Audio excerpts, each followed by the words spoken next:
पड़े। मैं एक बार फ़ोन रिस्टार्ट कर लेता हूँ। रिंग की एक्सिस पे इलेक्ट्रिक फील्ड कितना होगा यूनिफॉर्मली चार्ज रिंग के केस में? एक uniformly charge straight wire segment आपको दिया हुआ है, तो उसकी वजह से इलेक्ट्रिक फील्ड कितना होगा? सर्कुलर आर्क, उसकी वजह से इलेक्ट्रिक फील्ड कितना होगा? ये अपन ने कैलकुलेट किया था। उसके बाद मैंने इलेक्ट्रिक पोटेंशियल एनर्जी जो है उसको डिफाइन किया। इलेक्ट्रिक पोटेंशियल एनर्जी, और इलेक्ट्रिक पोटेंशियल को भी अपन ने डिफाइन कर दिया था। एक पॉइंट चार्ज की वजह से आर डिस्टेंस पे इलेक्ट्रिक पोटेंशियल कितना होगा ये भी अपन कैलकुलेट कर चुके थे। उसके बाद आपका कंबाइंड क्लासेस लगना स्टार्ट हो गया था, तो मैंने जो टॉपिक स्टार्ट किया था कंबाइंड क्लास में वो था आपका गॉस लॉ, इलेक्ट्रिक फ्लक्स, और इलेक्ट्रिक फ्लक्स के बाद गॉस लॉ। फिर गॉस लॉ के एप्लीकेशंस अपन ने देखे थे, और उसके बाद अपन ने इलेक्ट्रिक डाइपोल कवर किया है।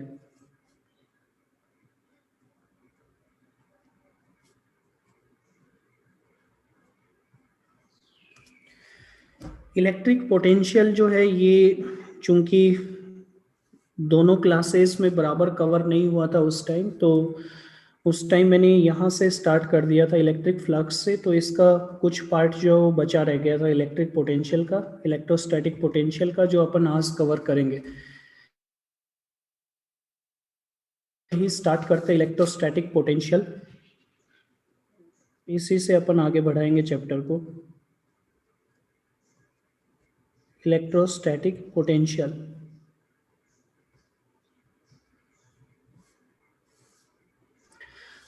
एक पॉइंट चार्ज की वजह से आर डिस्टेंस पे कितना इलेक्ट्रोस्टैटिक पोटेंशियल होगा ये अपन ने कैलकुलेट कर लिया था। पॉइंट चार्ज की वजह से आर डिस्टेंस पे इलेक्ट्रोस्टैटिक पोटेंशियल की वैल्यू कितनी होगी? के क्यू अपॉन आर। नेक्स्ट अपन देखते हैं principle of superposition. Principle of superposition,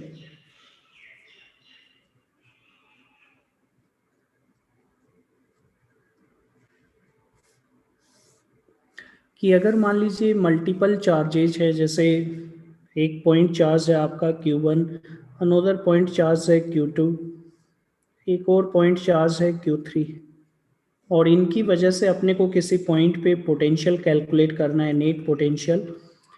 Q1 की मान लीजिए इस गिवन पॉइंट से डिस्टेंस है आपकी A, Q2 की गिवन पॉइंट से डिस्टेंस है B, और Q3 की गिवन पॉइंट से डिस्टेंस है C। तो इस पॉइंट पे जो नेट इलेक्ट्रोस्टैटिक पोटेंशियल होगा that will be the algebraic sum of electrostatic potentials due to individual charges. यानी अपन Q1 की वजह से यहाँ पे इलेक्ट्रोस्टैटिक पोटेंशियल निकालेंगे, Q2 की वजह से पोटेंशियल निकालेंगे, Q3 की वजह से निकालेंगे, और फिर सबका अलजेब्राइक सम ले लेंगे। अलजेब्राइक सम का मतलब है अपने को साइन को कंसिडर करना है, क्योंकि पॉजिटिव चार्ज की वजह से पोटेंशियल भी पॉजिटिव रहेगा, नेगेटिव चार्ज की वजह से पोटेंशियल भी आपका नेगेटिव रहेगा। तो principle of superposition electrostatic potential के केस में अपन इस तरह से डिफाइन कर सकते हैं। Electrostatic potential, potential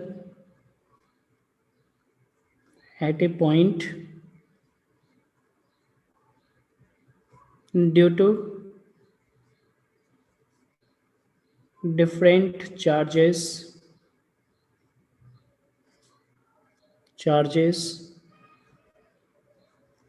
would be the algebraic sum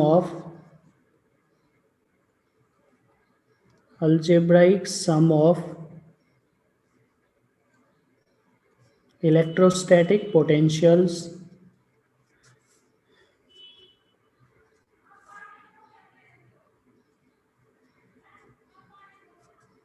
potentials due to each individual charge at the given point.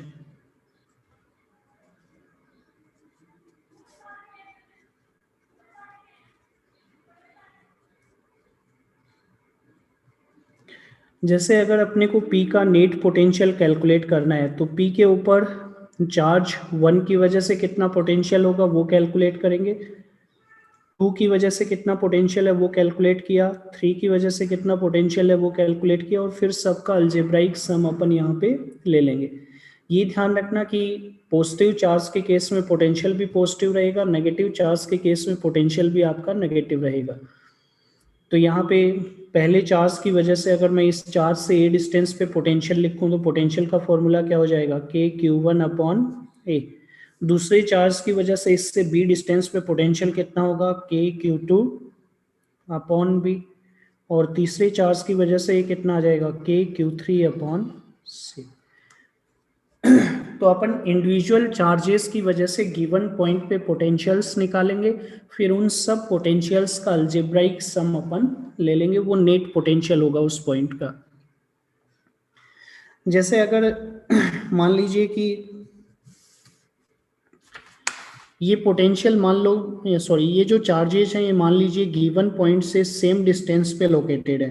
जैसे मान लो ये आपका गिवन पॉइंट है P, इससे r डिस्टेंस पे इधर एक चार्ज आपका लोकेटेड है Q1, r डिस्टेंस पे इधर भी एक चार्ज आपका लोकेटेड है Q2, और r डिस्टेंस पे इधर भी एक चार्ज लोकेटेड है Q3,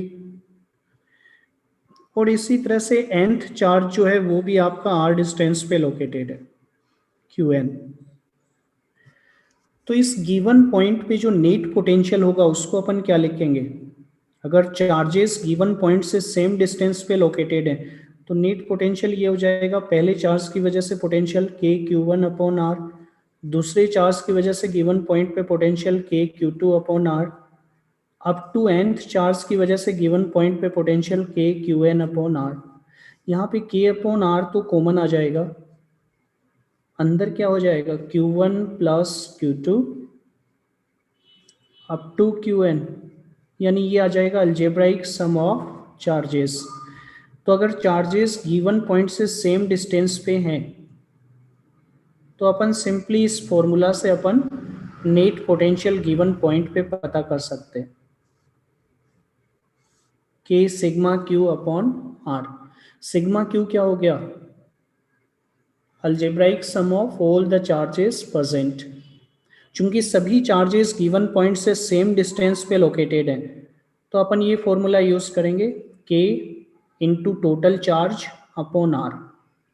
जैसे मैं एक छोटा सा एग्जांपल आपको ये देता हूं, अगर मान लीजिए कि आपको एक रिंग दी हुई है, अगर एक रिंग दी हुई है और इस पे क्यू चार्ज यूनिफॉर्मली डिस्ट्रीब्यूटेड है तो रिंग के सेंटर पे पोटेंशियल कितना होगा, ये रिंग है आपकी, क्यू चार्ज यूनिफॉर्मली डिस्ट्रीब्यूटेड है आर रेडियस की इस रिंग पे, तो इसके सेंटर पे पोटेंशियल कितना होगा।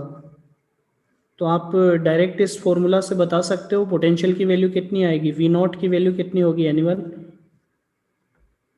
के क्यू बाई आर। के क्यू बाई आर, क्योंकि यहाँ पे देखिए जो चार्ज है वो रिंग की सरकमफेरेंस पे आपका डिस्ट्रीब्यूटेड होगा, जो भी चार्ज आपका रहेगा वो रिंग की सरकमफेरेंस पे रहेगा, और सरकमफेरेंस पे जो चार्ज है वो सेंटर से कैपिटल आर डिस्टेंस पे है। कहीं भी अगर आप कोई छोटा सा एलिमेंट आप कंसिडर करोगे तो इस एलिमेंट की सेंटर से डिस्टेंस कितनी हो गई, आर। तो चूंकि पूरा का पूरा चार्ज सेंटर से सेम डिस्टेंस आर पे लोकेटेड है, आप ये फॉर्मूला यूज करोगे, के सिग्मा क्यू अपॉन आर। अब इस सिग्मा क्यू का मतलब हो गया इस रिंग के ऊपर टोटल चार्ज कितना लोकेटेड है वो क्यू के बराबर है, तो आप ये लिख सकते हो के क्यू अपॉन आर। डायरेक्ट आप ये फॉर्मूला यूज कर सकते हो, के क्यू अपॉन आर। अगर रिंग की एक्सिस पे किसी पॉइंट पे पोटेंशियल कैलकुलेट करना होता, जैसे मान लीजिए ये तो हो गया रिंग के सेंटर पे। अगर मैं रिंग की एक्सिस पे लेता हूँ कोई पॉइंट, ये आपकी रिंग है। इस यूनिफॉर्मली चार्ज रिंग की एक्सिस पे, सॉरी, रिंग की एक्सिस पे सेंटर से मान लो x डिस्टेंस पे अपन यहाँ पोटेंशियल निकालना चाह रहे हैं इस पॉइंट पे। रिंग की जो रेडियस है वो फिर से अपन r ले लेते हैं, और इस पे q चार्ज यूनिफॉर्मली डिस्ट्रीब्यूटेड है। सरकमफेरेंस पे q चार्ज यूनिफॉर्मली डिस्ट्रीब्यूटेड नहीं होता तब भी वही एक्सप्रेशन आता। तो इसकी एक्सिस पे सेंटर से x डिस्टेंस पे पोटेंशियल कितना होगा इस पॉइंट P पे? Anyone? Sir k Q upon में under root x square plus R square. X square plus R square. यहाँ पे देखिए, चूंकि अपन ये देखेंगे रिंग का हर एलिमेंट इस पॉइंट P से सेम डिस्टेंस पे लोकेटेड है। जैसे मैं कोई भी एलिमेंट यहाँ पे चूज करता हूँ, ये जो एलिमेंटल चार्ज है इसकी P से डिस्टेंस कितनी होगी? ये डिस्टेंस कितनी रहेगी? Root are square plus x square. तो इस रिंग का हर एलिमेंट जो है, हर एलिमेंटल चार्ज जो है वो आपका P से सेम डिस्टेंस पे है। कितनी डिस्टेंस पे है? Root are square plus x square. तो यही फॉर्मूला अपन यूज करेंगे, क्योंकि पूरा का पूरा चार्ज गिवन पॉइंट से इतनी डिस्टेंस पे लोकेटेड है। तो फॉर्मूला क्या हो जाएगा? के टोटल चार्ज कितना है, कैपिटल क्यू, अपॉन चार्ज की डिस्टेंस गिवन पॉइंट से क्या हो गई, root are square plus x square. ये फॉर्मूला हो जाएगा। सेम तरीके से आप अगर मान लो कि आपको ये दिया हुआ है, स्फीयर दिया हुआ है, स्फेरिकल सेल आपको दी हुई है, spherical shell, uniformly charge spherical shell है। सेल है तो चार्ज जो है वो सरफेस पे डिस्ट्रीब्यूटेड होगा। टोटल चार्ज क्यू है, इसकी रेडियस आर आपको दी हुई है। तो इसके सेंटर पे अगर अपने को पोटेंशियल कैलकुलेट करना है तो अपन डायरेक्ट बता सकते हैं। चूंकि पूरा का पूरा चार्ज सरफेस पे डिस्ट्रीब्यूटेड है तो चार्ज की सेंटर से डिस्टेंस क्या रहेगी, कैपिटल आर। तो पूरा का पूरा चार्ज सेंटर से कैपिटल आर डिस्टेंस पे लोकेटेड है। तो सेंटर पे पोटेंशियल कितना होगा? ओ के ऊपर पोटेंशियल क्या हो जाएगा, V at O is equal to k Q upon R. ये फॉर्मूला अपन यूज कर सकते हैं। बिल्कुल इसी तरह से अगर आपको हाफ रिंग दिया हुआ है, अब हाफ रिंग में भी वही रहेगा, या क्वार्टर ऑफ रिंग दिया हुआ है, या कोई भी सर्कुलर आर्क दिया हुआ है, इस पे अगर क्यू चार्ज है आपका, इसकी रेडियस मान लो आर है इस आर्क की, तो इसके सेंटर पे पोटेंशियल कितना होगा, इस पॉइंट ओ पे पोटेंशियल कितना होगा, वही होगा के क्यू अपॉन आर। क्योंकि यहाँ भी चार्ज जो है वो आपका ओ से तो सेम डिस्टेंस पे लाई कर रहा है, आर डिस्टेंस पे। तो आर डिस्टेंस पे अगर क्यू चार्ज लाई कर रहा है तो इसकी वजह से ओ पे पोटेंशियल क्या आएगा, के क्यू अपॉन आर। या यहाँ पे मान लो हेमिस्फीयर दिया हुआ होता, एक होलो हेमिस्फीयर, होलो हेमिस्फेरिकल सेल दी हुई है, इस टाइप की होलो हेमिस्फेरिकल सेल दे दी। चार्ज तो फिर से सरफेस पे ही डिस्ट्रीब्यूटेड है, ये जो आपकी कर्व्ड सरफेस है इस पे चार्ज रहेगा। तो इसके सेंटर पे पोटेंशियल कितना होगा, वही होगा के क्यू अपॉन आर। क्योंकि सेंटर से चार्ज की जो डिस्टेंस है वो क्या है, सेम है। तो कुछ केसेस में अपन जो प्रिंसिपल ऑफ सुपरपोजिशन है उससे अपन डायरेक्ट बता सकते हैं कि अगर मान लो कि आपको चार्ज दिया हुआ है, कोई चार्ज डिस्ट्रीब्यूशन दिया हुआ है और उसमें चार्जेज जो है वो गिवन पॉइंट से सेम डिस्टेंस पे हैं, तो डायरेक्ट इस फॉर्मूला से आप बता सकते हो के into total charge upon distance. इस फॉर्मूला से आप नेट पोटेंशियल गिवन पॉइंट पे आप बता सकते हो। अब कुछ ऐसे केसेस में अपन कैलकुलेट करेंगे पोटेंशियल जो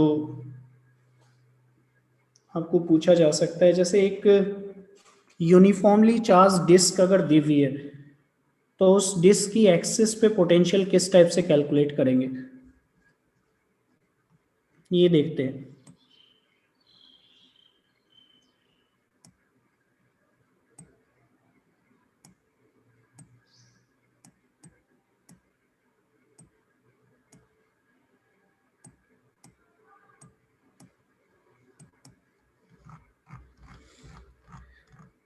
देखिए ध्यान दीजिएगा,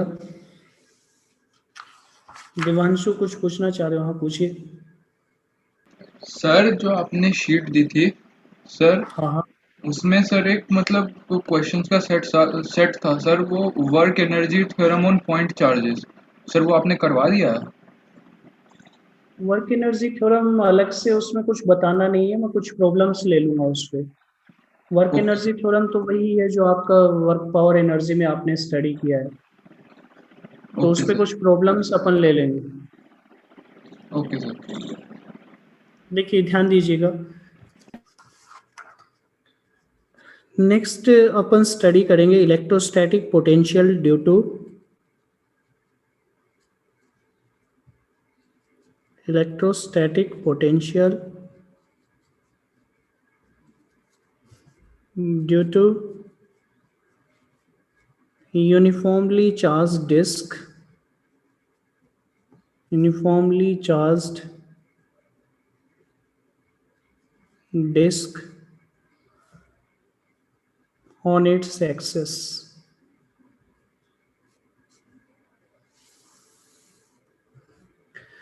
मान लीजिए आपको एक डिस्क दी हुई है जिसकी रेडियस है कैपिटल आर,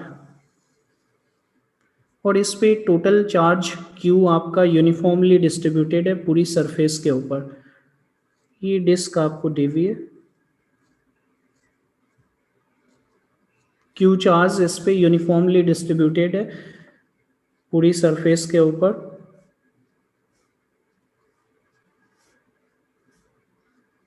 ये इस डिस्क का सेंटर है, और सेंटर से मान लीजिए एक्स डिस्टेंस पे ये कोई पॉइंट है जहां आपको इलेक्ट्रोस्टैटिक पोटेंशियल आपको पता करना है।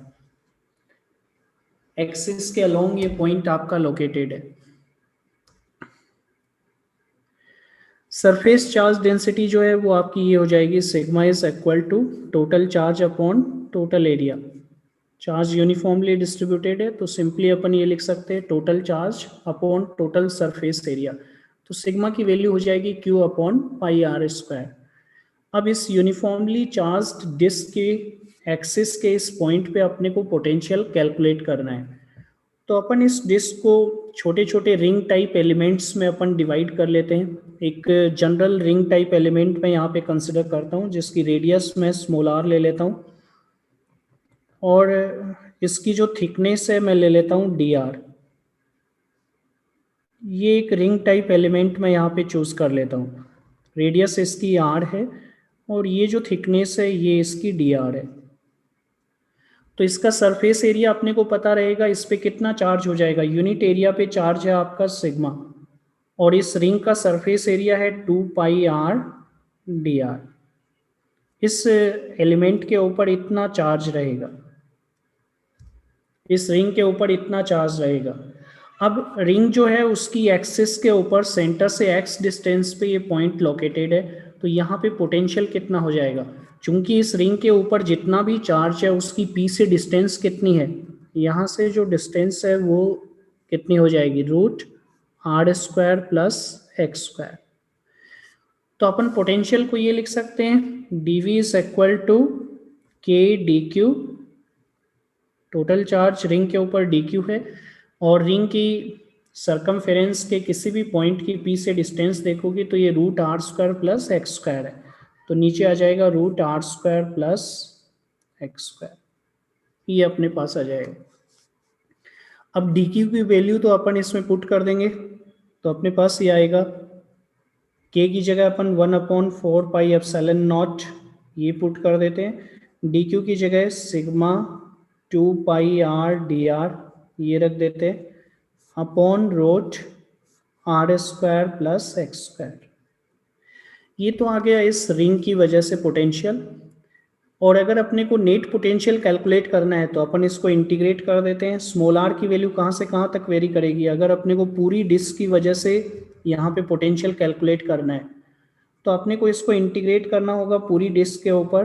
तो स्मॉल आर की वैल्यू 0 से लेके कैपिटल आर तक आपकी वेरी करेगी। तो मैं इसको इंटीग्रेट कर देता हूँ 0 से लेके कैपिटल आर तक। अब यहाँ पे देखिए ये जो पाई है इसको तो मैं कट कर देता हूँ इस पाई से। सिग्मा अपॉन 4 एप्सिलॉन नॉट ये मैं बाहर रख लेता हूँ। इंटीग्रेशन के अंदर ये 2r dr ये तो आपका ऊपर रहेगा, और नीचे है root are square plus x square. ये आर की जो वैल्यू है ये आपकी जीरो से लेके कैपिटल आर तक वेरी करेगी, तो इसको जीरो से लेके कैपिटल आर तक इंटीग्रेट कर देते हैं। अब ये जो इंटीग्रेशन है ये बहुत ही आसान है। अगर आप यहाँ पे देखो r square plus x square, इसका जो डिफ्रेंसिएशन है वो ऊपर प्रेजेंट है, तो मेथड ऑफ सब्सटीट्यूशन से ये इंटीग्रेशन अपने को करना पड़ेगा।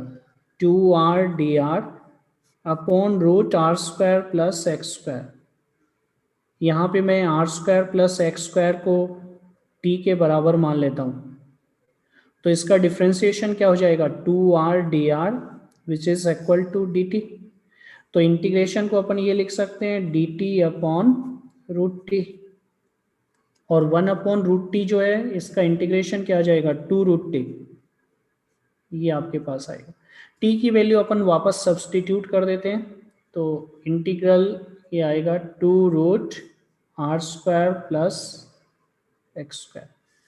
तो मैं इस इंटीग्रेशन की जगह ये वैल्यू अपन पुट कर देते हैं, 2√r² प्लस एक्स स्क्वायर। इस 2 से अपन इस 4 को कट कर देंगे, तो पोटेंशियल ये आ जाएगा v is equal to sigma upon 2 epsilon not root are square plus x square. इसमें upper limit capital R put करना है और लोअर लिमिट 0। तो एक बार स्मॉल आर की जगह कैपिटल आर पुट करो, एक बार स्मॉल आर की जगह 0 पुट करो, तो पोटेंशियल ये आ जाएगा sigma upon 2 epsilon not root are square plus x square minus, एक बार स्मॉल आर की जगह 0 पुट करोगे तो ये आ जाएगा एक्स। ये पोटेंशियल की वैल्यू हो जाएगी। v is equal to sigma upon 2 epsilon naught root r square plus x square minus x। तो देखिए इसमें कोई भी चीज नहीं क्लियर है तो पूछ लीजिए।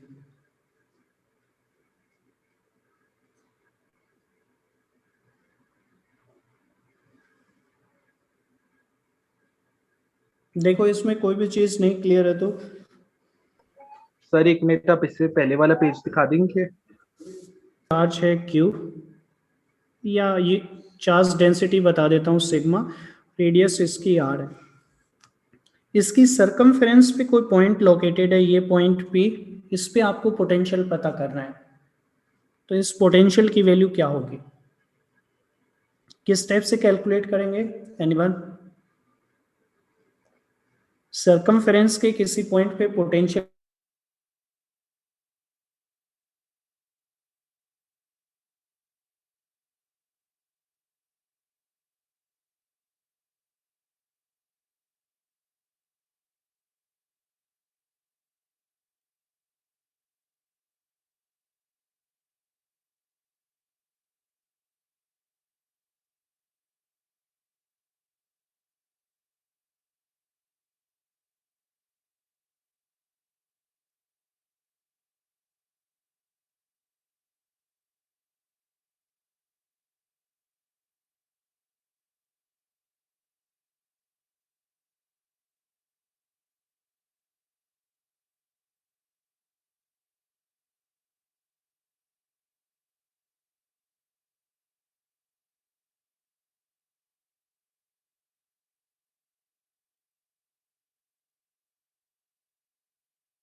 देखिए ध्यान दीजिएगा, ये सुशांत कुछ पूछना चाह रहे हो आप? सर आपने पूछा था ना वो फील्ड कैसे निकालेंगे, पोटेंशियल कैसे निकालेंगे फ्रंट पेपर। ठीक है, मैं अभी स्लाइड शेयर करता हूँ। पार्थ, आप कुछ पूछना चाह रहे हो? वो सर वो गलती से हो गया। ठीक है, देखिए ये लाइट चली गई है, मैं स्लाइड शेयर कर रहा हूँ इसमें।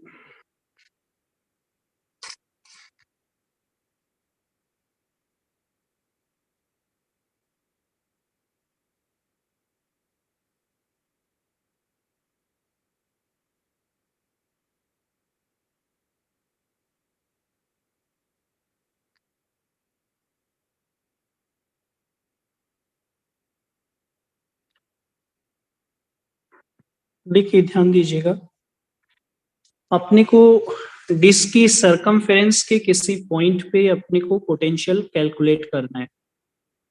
सरकमफेरेंस के किसी पॉइंट पे पोटेंशियल अपने को फाइंड आउट करना है। जैसे यहाँ पे ये जो डिस्क है, इसके इस पॉइंट पे अपने को पोटेंशियल फाइंड आउट करना है। तो अपन इस पॉइंट को सेंटर मानते हुए स्मॉल आर रेडियस का एक सर्कुलर आर्क कंसिडर करते हैं।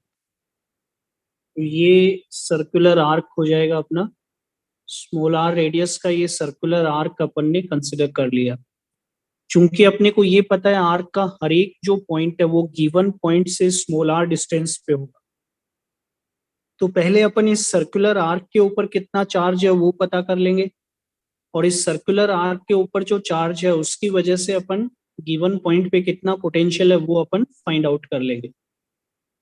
तो ये जो सर्कुलर आर्क है इसकी थिकनेस अपन ने डी आर लिया है और इसकी जो रेडियस है वो अपन ने आर लिया है। तो अगर अपन इसका एरिया कैलकुलेट करना चाहें तो एरिया कितना हो जाएगा?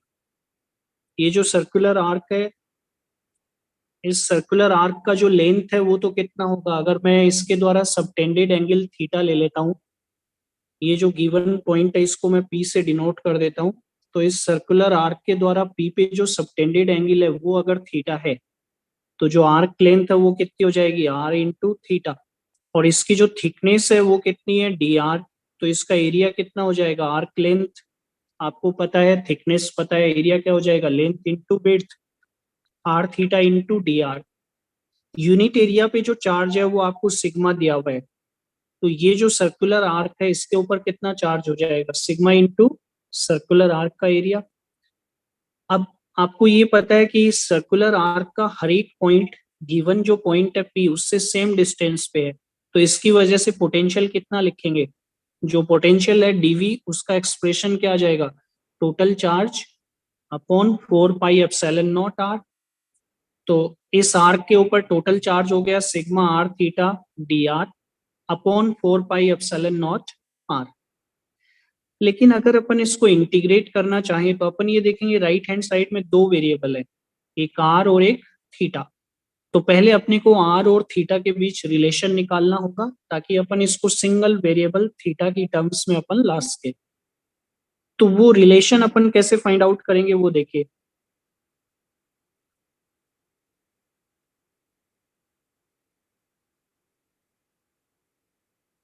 यहाँ पे देखो, अगर मैं इस सर्कुलर आर्क के इस एंड को अगर मैं सेंटर से ज्वाइन कर देता हूँ, यहां से अगर सेंटर तक का डिस्टेंस देखें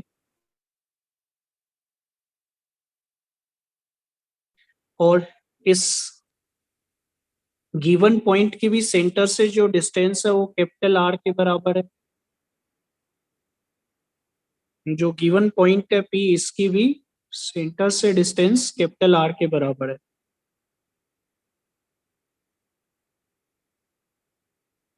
ये डिस्टेंस भी कैपिटल आर के बराबर है। और अगर मैं ये ट्राइंगल है इसको मैं यहाँ पे सेपरेटली ड्रॉ कर लेता हूँ, ये ट्राइंगल है आपका इस टाइप का आइसोस्केल्स ट्राइंगल है, जिसमें ये साइड आर के बराबर है, ये साइड भी आर के बराबर है, ये एंगल आपका थीटा बाई 2, तो ये एंगल भी क्या होगा? Theta by 2। अब आपको ये स्मॉल आर जो है ये पता करना है, तो यहां से एक परपेंडिकुलर आप ड्रॉप कर दीजिए। स्मॉल आर की वैल्यू क्या हो जाएगी? आपको ये पता है ये distance r cos theta by 2 के बराबर है और ये डिस्टेंस भी r cos थीटा बाई 2 के बराबर है। तो स्मॉल r को अपन ये लिख सकते हैं 2r cos थीटा बाई 2, ये आ जाएगा। यानी r और थीटा के बीच में ये रिलेशन है। इसको अगर मैं डिफ्रेंशिएट करूं तो कितना आ जाएगा, 2r तो एज इट इज आएगा, cos थीटा, cos का डिफ्रेंशिएशन माइनस साइन होता है, फिर थीटा बाई 2 को डिफ्रेंशिएट करोगे तो 1/2 d थीटा आएगा, यानी ये टर्म्स आ जाएगी, ये टर्म आपके पास आएगी। तो मैं यहाँ पे देखिए जो एक्सप्रेशन है उसमें r से तो r आपका कैंसिल हो जाएगा, ऊपर जो dr है उसकी जगह मैं minus r sign theta by 2 d theta ये रख देता हूँ, तो ये एक्सप्रेशन आ जाएगा। अब बात आती है कि इसको इंटीग्रेट कहाँ से कहाँ तक किया जाए, थीटा की वैल्यू कहाँ से कहाँ तक वेरी करेगी। तो कोई बता सकता है कि इसमें लिमिट्स जो है वो अपन किस टाइप से प्लेस करेंगे। अपन ने लिमिट्स पाई से 0 क्यों पुट की है, 0 से पाई क्यों नहीं पुट की, एनीवन? इंटीग्रेशन के अंदर जो लिमिट्स अपन पुट कर रहे हैं वो अपन पाई से 0 पुट कर रहे हैं, 0 से पाई पुट नहीं किया है। देखिए ध्यान दीजिएगा, जब आप थीटा मेजर करोगे तो आप स्मॉल आर जो वेरिएबल था उसके रेस्पेक्ट में आप देखोगे, जो सबसे पहला सर्कुलर आर्क आप कंसिडर करते हो वो सर्कुलर आर्क कहाँ पे कंसिडर करते, वो पी के बिल्कुल जस्ट पास आप कंसिडर करते हैं, यहाँ पे वो सर्कुलर आर्क आपका होता है।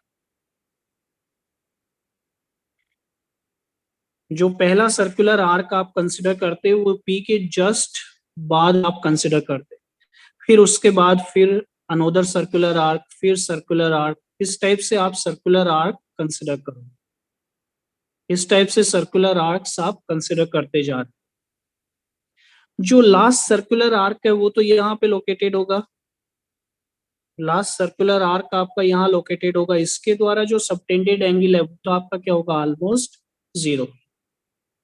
जो लास्ट सर्कुलर आर्क आप लोगे उसकी जो लेंथ है वो आपकी बहुत ही कम रहेगी आपकी, तो उसके द्वारा सबटेंडेड एंगल तो क्या रहेगा, 0।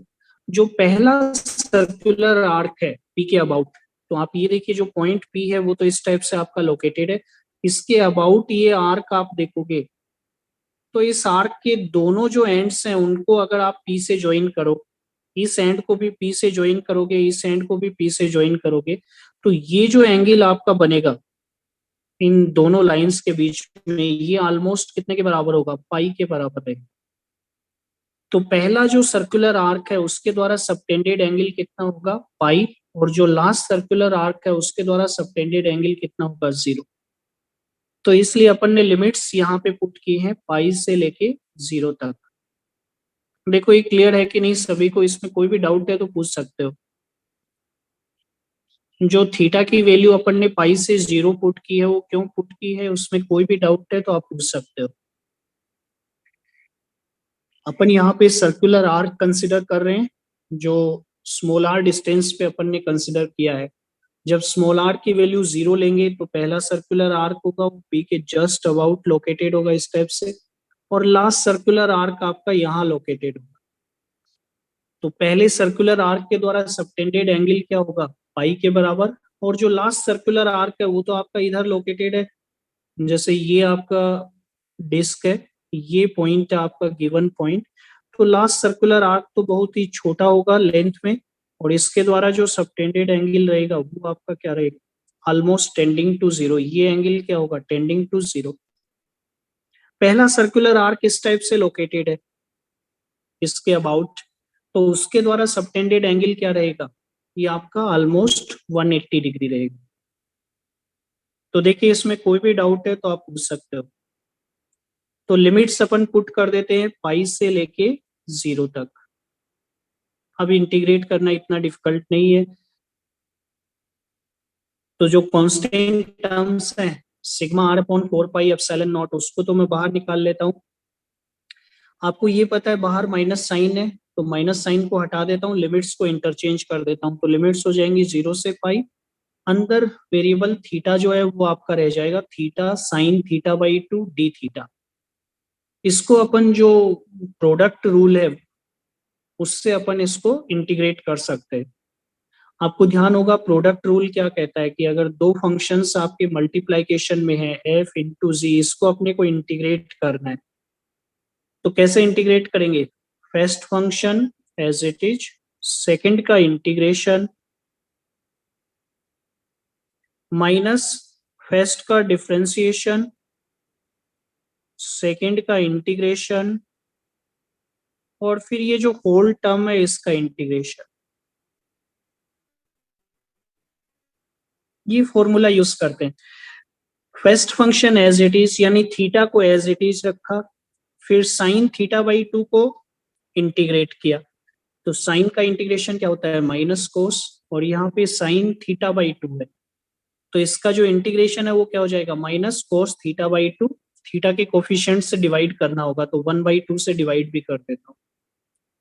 फिर बीच में माइनस साइन आएगा, थीटा का डिफरेंशिएशन, तो थीटा का डिफरेंशिएशन तो कितना हो जाएगा? 1, और फिर साइन थीटा बाई 2 का इंटीग्रेशन जो कितना होगा? Minus cos theta by 2 upon half. अब यहाँ पे माइनस माइनस प्लस हो जाएगा, और जो नीचे हाफ था उससे 2 आपका मल्टीप्लिकेशन में आ जाएगा, तो ये अपने पास आ जाएगा। और इसमें अगर आप पहला जो टर्म आपका आ रहा है, पहला जो टर्म है minus theta cos theta by 2 upon half, इसमें आप लिमिट्स पुट कीजिए। जब आप पाई पुट करोगे तो कोस पाई बाई 2 जीरो हो जाएगा, यानी पूरी टर्म जीरो हो गई। जब आप जीरो पुट करोगे तो थीटा की वैल्यू जीरो पुट करने पे पूरी टर्म जीरो हो जाएगी, तो ये तो आपका जीरो ही होगा। कोस थीटा बाई 2 का इंटीग्रेशन क्या होगा? साइन थीटा बाई 2 अपॉन, ये आ जाएगा sign theta by 2 upon half. तो जो हाफ है वो ऊपर चला जाएगा, इस 2 से तो अपन ने ये 4 जो है इसको कट कर दिया है 2 बार, तो बाहर तो है sigma r upon 2 pi epsilon naught. Cos theta by 2 का इंटीग्रेशन हो गया sine theta by 2 upon half, वो 2 आपका मल्टीप्लिकेशन में आ जाएगा।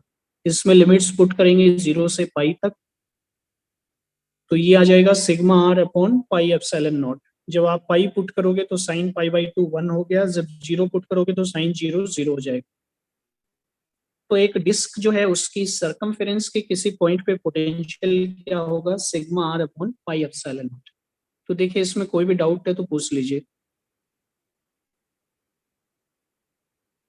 इस पूरी कैलकुलेशन में कहीं कोई भी डाउट है तो आप पूछ सकते हो।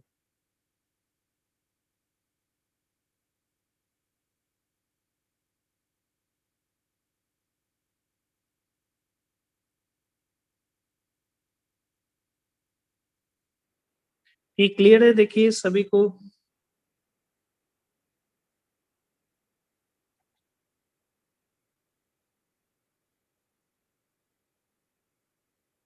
Yes sir. तो ये भी आपको आगे एक डिस्क का अगर आपको सेल्फ एनर्जी निकालना है तो पोटेंशियल का ये फॉर्मूला भी आपको याद रखना होगा कि डिस्क की सरकमफेरेंस पे पोटेंशियल कितना होगा? Sigma r upon pi epsilon naught. Disc की सरकमफेरेंस के किसी भी पॉइंट पे आप पोटेंशियल कैलकुलेट करोगे तो पोटेंशियल का एक्सप्रेशन होगा sigma r upon pi epsilon naught. तो ये रिजल्ट आपका आगे यूज होगा जब आप एक डिस्क की सेल्फ एनर्जी आप कैलकुलेट करोगे तब। तो इसमें कोई भी डाउट है तो आप पूछ सकते हो, फिर मैं आगे बढ़ता हूँ।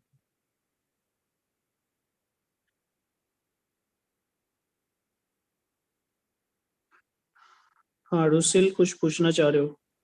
सर सेल्फ एनर्जी मतलब चार्जेस की पोटेंशियल एनर्जी। कोई भी चार्ज कॉन्फ़िगरेशन है, जैसे स्फीयर है आपका, यूनिफॉर्मली चार्ज स्फीयर है, तो उस यूनिफॉर्मली चार्ज स्फीयर को फॉर्म करने में एनर्जी ऑफ फॉर्मेशन जितना रिक्वायर्ड होगा वो उसकी सेल्फ एनर्जी कहलाएगी। तो कोई भी चार्ज कॉन्फ़िगरेशन है, जैसे यूनिफॉर्मली चार्ज स्फीयर है या तो वो यूनिफॉर्मली चार्जेस का charge potential spherical energy cell नहीं है वो। या यूनिफॉर्मली चार्ज डिस्क है, तो इनको फॉर्म करने में यानी इनको बनाने में कितनी एनर्जी रिक्वायर्ड होगी वो इनकी सेल्फ एनर्जी कहलाएगी। Okay sir.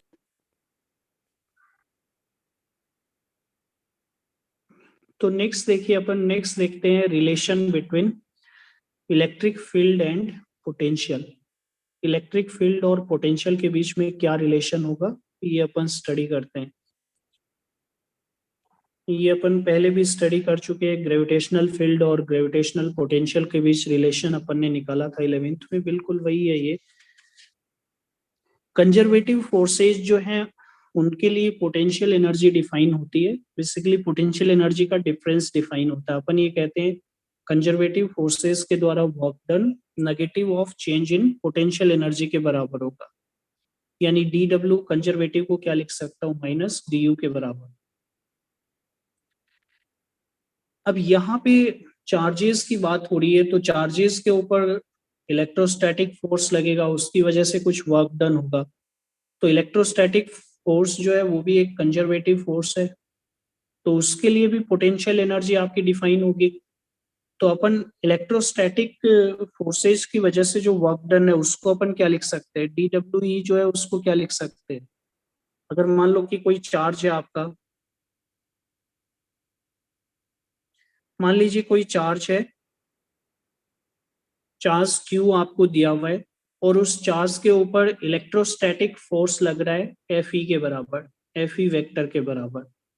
इस इलेक्ट्रोस्टैटिक फोर्स के इफेक्ट में चार्ज का जो डिस्प्लेसमेंट है, स्मॉल डिस्प्लेसमेंट है डी आर वेक्टर। तो इसके ऊपर इलेक्ट्रोस्टैटिक फोर्स के द्वारा वर्क डन क्या होगा, F E vector dot d r vector. तो अपन चेंज इन पोटेंशियल एनर्जी को ये लिख सकते हैं minus F E vector dot d r vector. Conservative force के लिए पोटेंशियल एनर्जी आपकी डिफाइन होती है, तो डी यू को आप माइनस डी डब्ल्यू ई के बराबर लिख सकते हो, और डी डब्ल्यू ई क्या होगा, F E vector dot d r vector.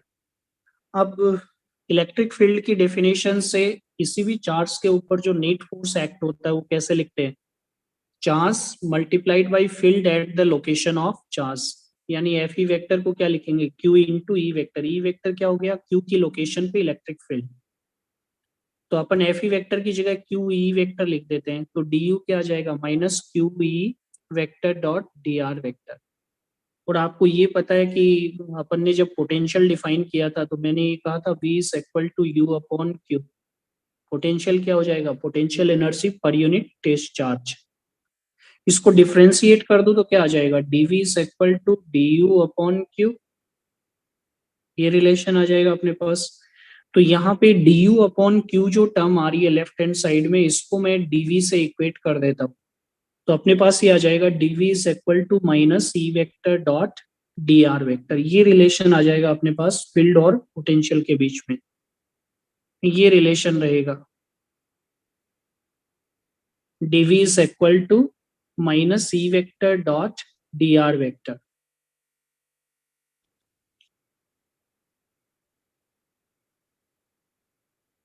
इससे अपन डिस्प्लेसमेंट की डायरेक्शन में, अगर आपको ये पता है कि मान लो आप एक पर्टिकुलर डायरेक्शन में थोड़ा सा डिस्प्लेस हो रहे हो, चार्ज को डिस्प्लेस कर रहे हो, तो डिस्प्लेसमेंट की डायरेक्शन में फील्ड का क्या कंपोनेंट है वो आप इससे आसानी से पता कर सकते हो। क्योंकि जैसे मान लो कि कोई चार्ज है आपका और आप उस चार्ज को डिस्प्लेस कर रहे हो, जैसे चार्ज को आपने इस डायरेक्शन में डिस्प्लेस कर दिया, ये आपका है डी आर वेक्टर, ये डी आर वेक्टर है।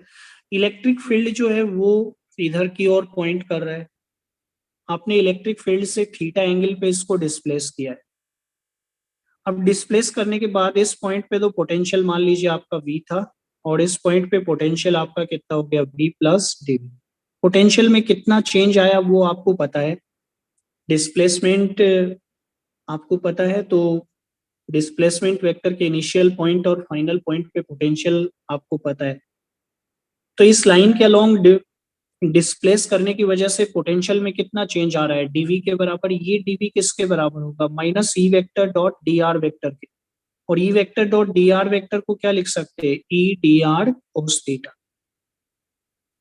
यहां से आप फील्ड का ये कंपोनेंट पता कर सकते हो, डी आर के अलोंग जो कंपोनेंट होगा, जिसको मैं रेडियल डायरेक्शन में जो फील्ड है वो मैं बोल देता हूँ, ई आर बोल देता हूँ। ई कोस थीटा को मैं ई आर से डिनोट कर देता हूँ, क्योंकि ये डी आर वेक्टर की डायरेक्शन में फील्ड का कंपोनेंट हो गया। ये कितना आ जाएगा, minus dV upon d r. तो अगर आप एक पार्टिकुलर डायरेक्शन में चार्ज को डिस्प्लेस कर रहे हो और उस डायरेक्शन में डिस्प्लेस करने की वजह से पोटेंशियल में कितना चेंज हो रहा है ये अगर आपको पता है तो आप उस डायरेक्शन में फील्ड का कंपोनेंट बता सकते हो। ये फील्ड का कंपोनेंट कितना आएगा, -dv/dr। मैं कंप्यूटर से लॉगिन करता हूँ तो इसको कंप्यूटर से ज़्यादा बेटर वे में अपन एक्सप्लेन करेंगे और इस पे क्वेश्चंस भी बहुत सारे बनेंगे, वो भी अपन देखेंगे।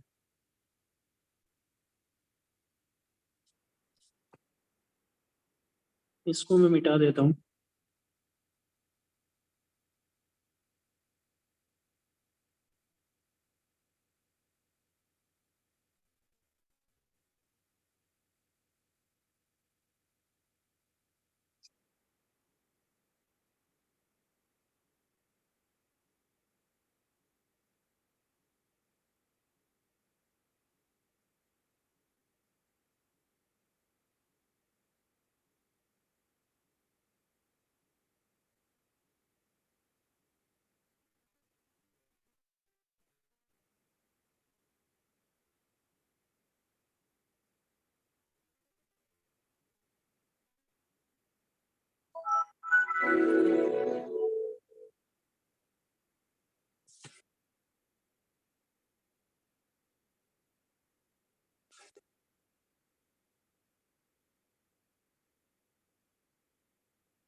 थोड़ा सा वेट कीजिएगा।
देखिए ध्यान दीजिएगा, ये अपन देख रहे थे relation between electric potential and electric field. Relation between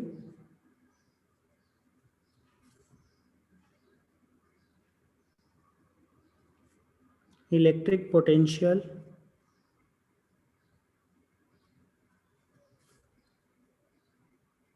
and electric field।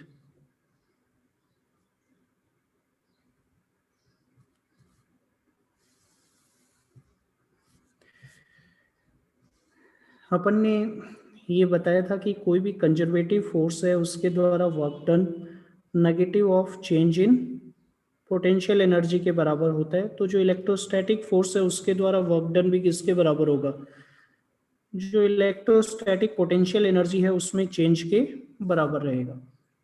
तो यहाँ से अपन ये लिख सकते हैं d u is equal to minus d डब्ल्यू ई, और इलेक्ट्रोस्टैटिक फोर्स के द्वारा जो वर्क डन होगा वो किसके बराबर होगा, force vector dot displacement vector के।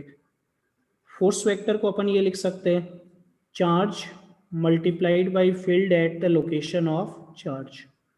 तो अपने पास ये रिलेशन आ जाएगा d u is equal to minus q e vector dot d r vector, या पोटेंशियल एनर्जी में change for per unit test charge is equal to minus e vector dot d r vector.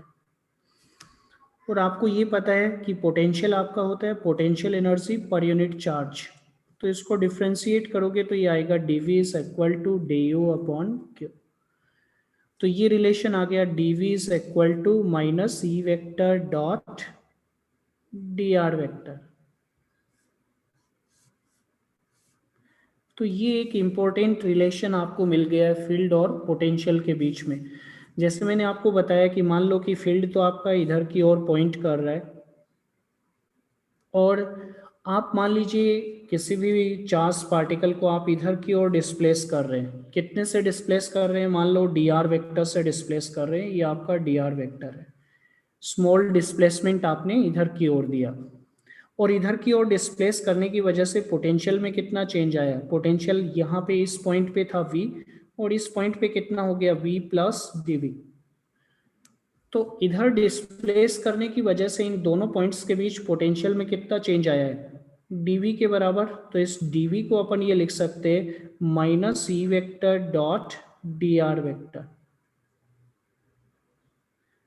और जिसको dot product की definition से अपन ये लिखेंगे minus E D R cos theta.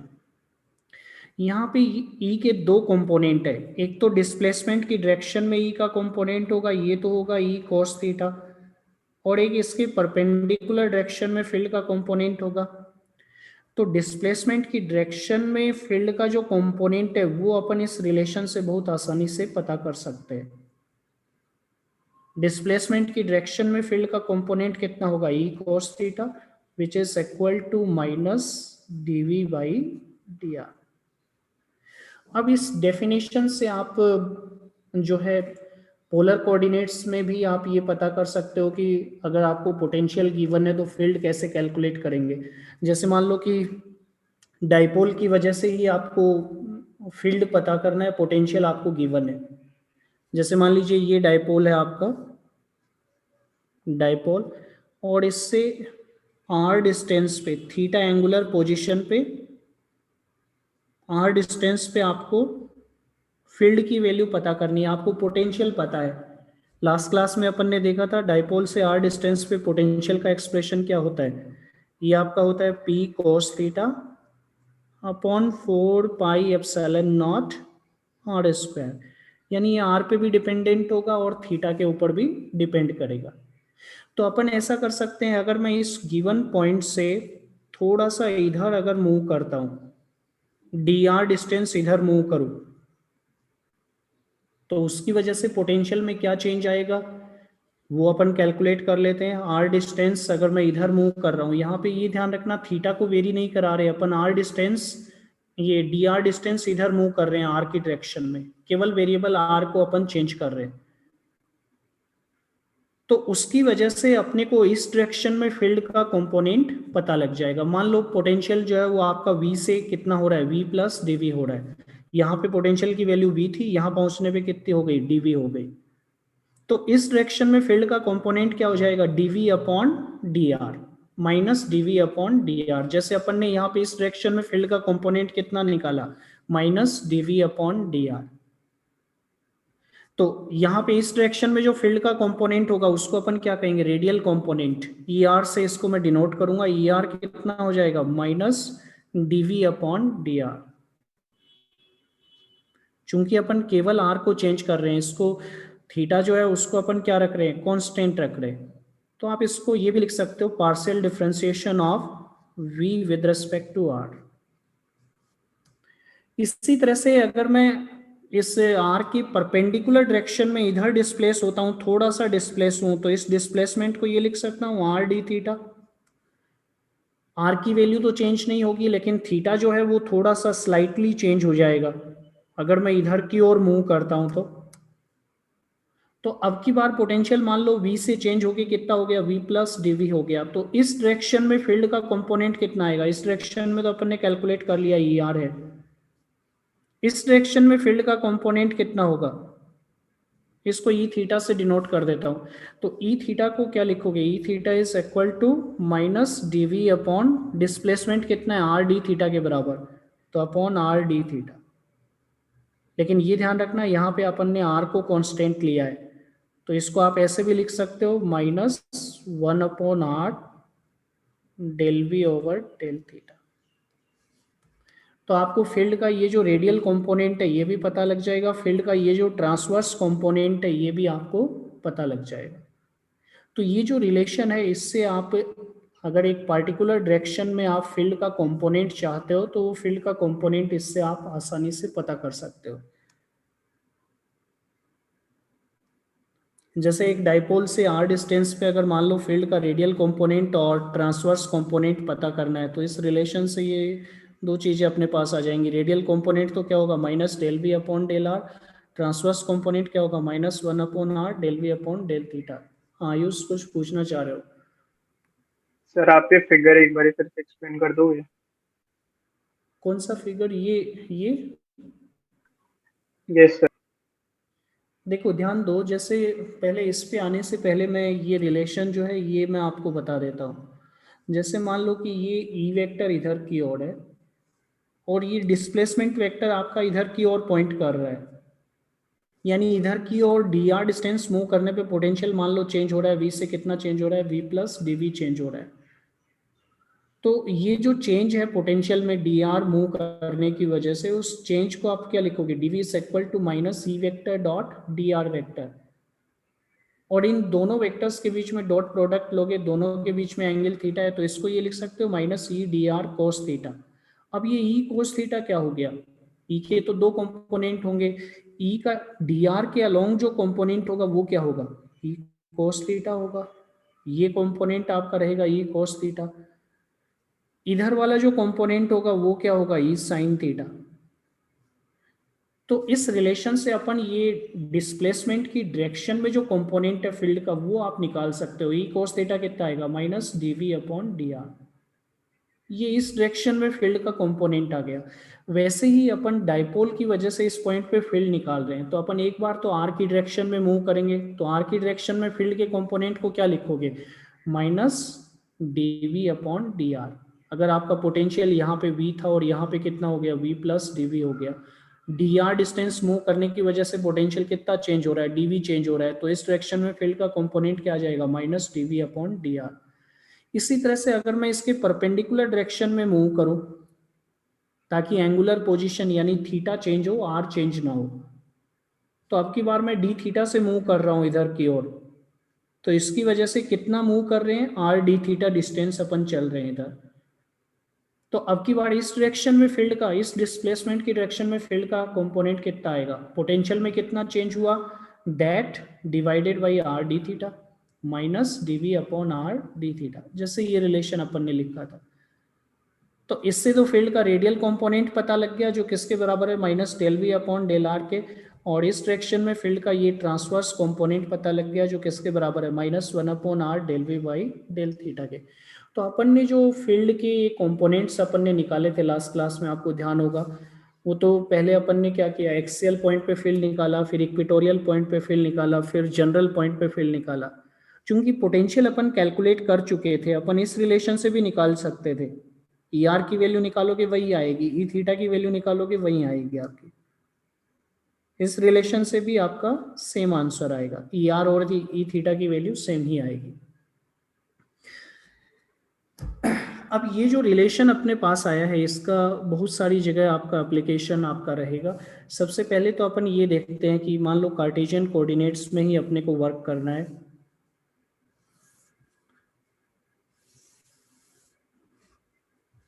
ये relation है अपने पास, dv is equal to minus e vector dot d r vector.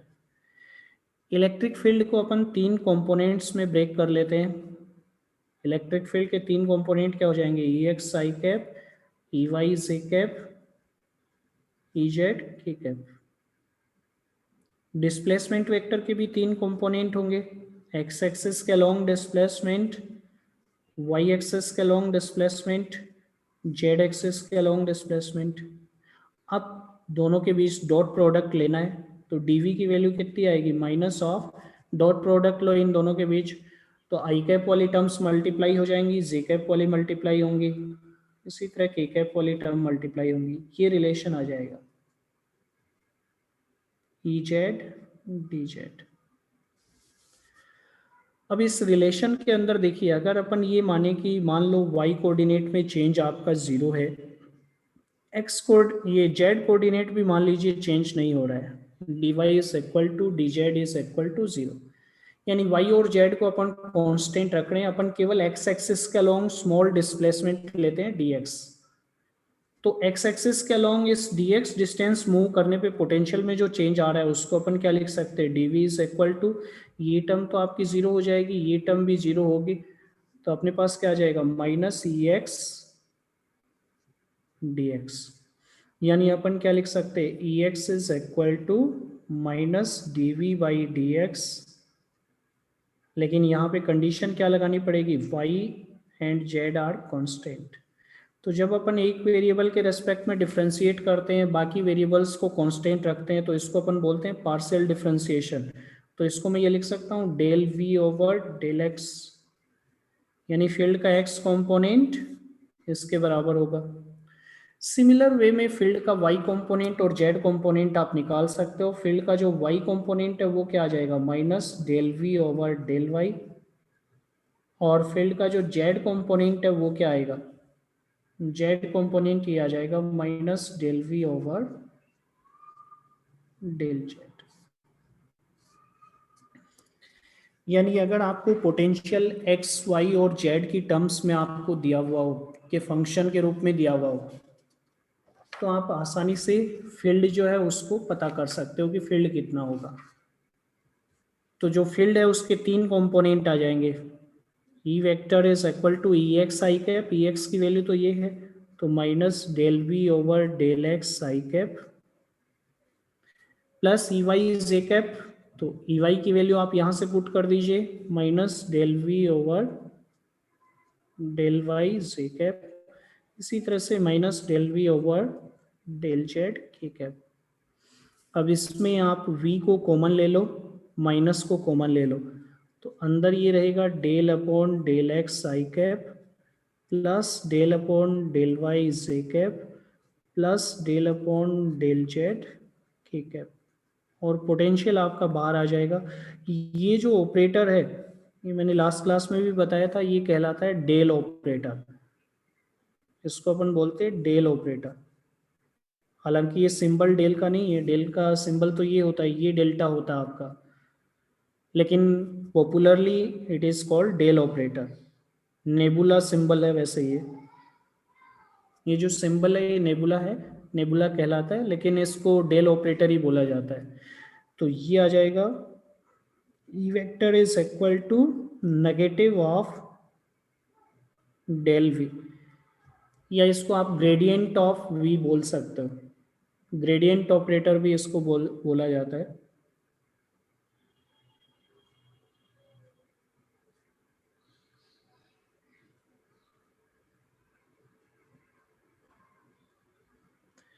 यानी ई vector is negative of gradient of potential.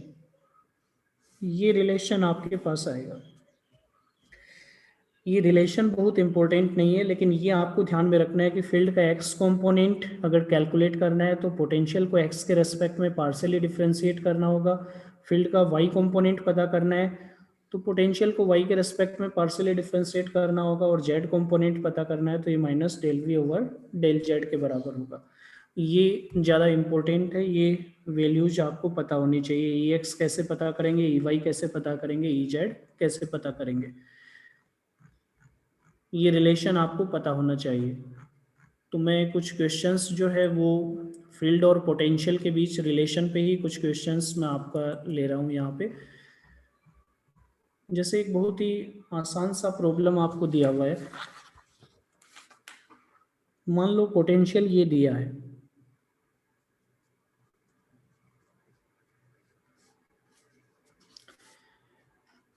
Potential origin से आर वेक्टर पोजीशन पे जो पोटेंशियल है, electrostatic potential, वो दिया हुआ है A vector dot R vector, where A vector is a constant vector. A vector is a constant vector.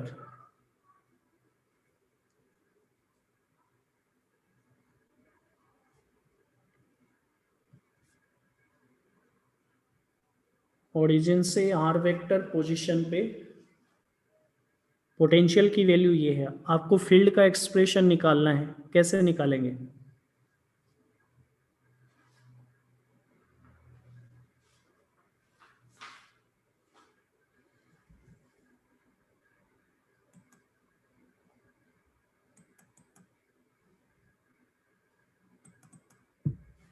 Anyone?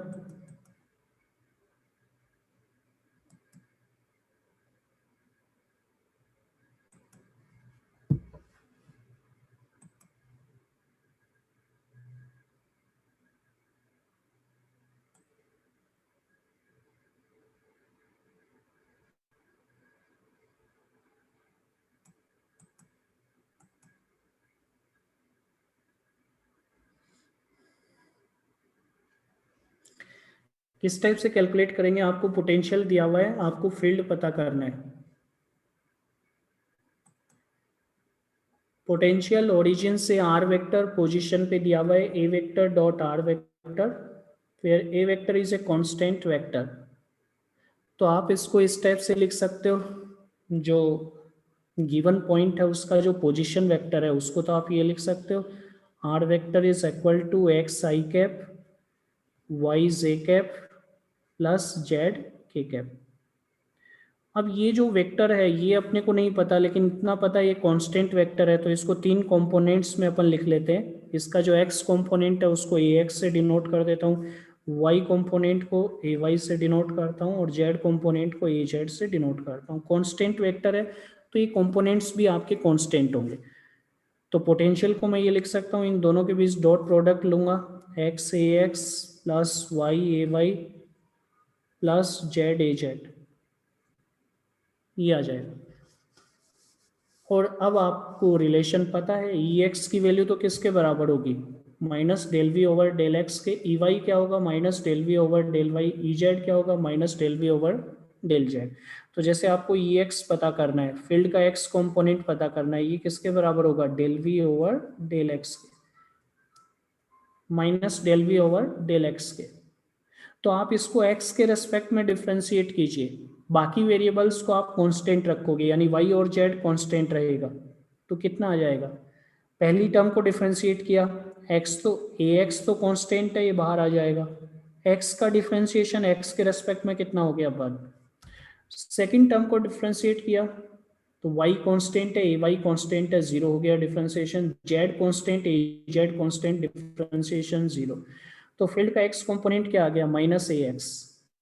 इसी तरह से फील्ड का y कंपोनेंट पता करते हैं, ये किसके बराबर होगा? Minus del we over del y के।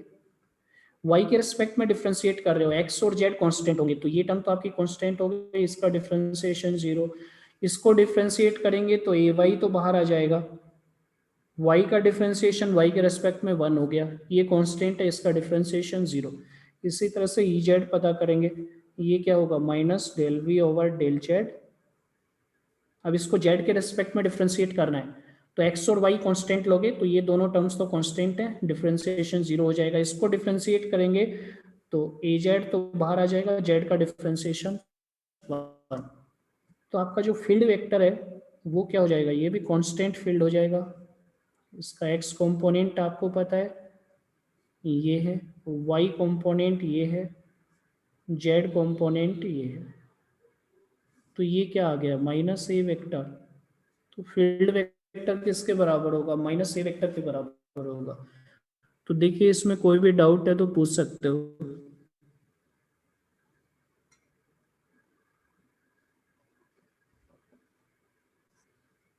हाँ आयुष,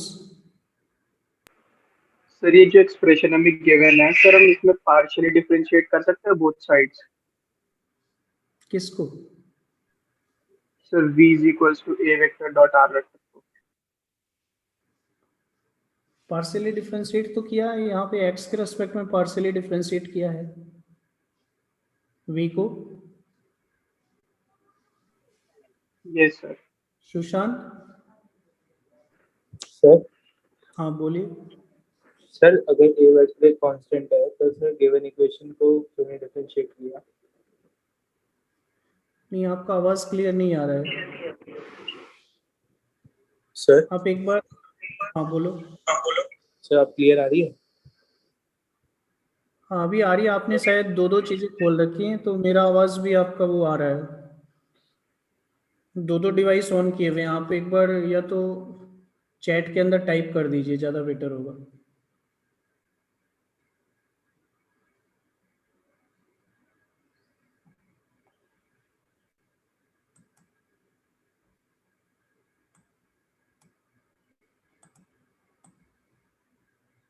हाँ सुशांत,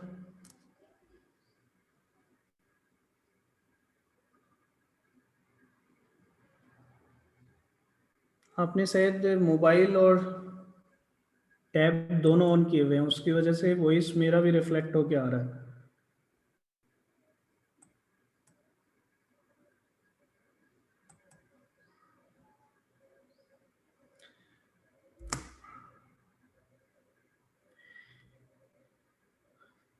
एक और क्वेश्चन मैं देता हूं आपको। अब की बार आपको इलेक्ट्रिक फील्ड जो है उसको प्लॉट भी करना है। यहाँ पे तो इलेक्ट्रिक फील्ड कांस्टेंट है, इसको प्लॉट करोगे तो ये यूनिफॉर्म फील्ड हो गया आपका। यूनिफॉर्म फील्ड को पैरेलल इक्विडिस्टेंट फील्ड लाइन से डिनोट करते हैं। मैं एक और एग्जांपल देता हूँ, इसमें आपको फील्ड को प्लॉट भी करना होगा। आपको ये दिया हुआ है phi is equal to a x square minus y square, ये आपको दिया हुआ है और आपको इसको प्लॉट करना है। जो पोटेंशियल है वो किसी रीजन के अंदर एक्स वाई प्लेन के अंदर, ये आपको दिया हुआ है। तो इस एक्स वाई प्लेन में जो इलेक्ट्रिक फील्ड है उसका एक्सप्रेशन क्या होगा, और इलेक्ट्रिक फील्ड जो है उसको प्लॉट भी आपको करके बताना है किस टाइप से इसको प्लॉट करोगे।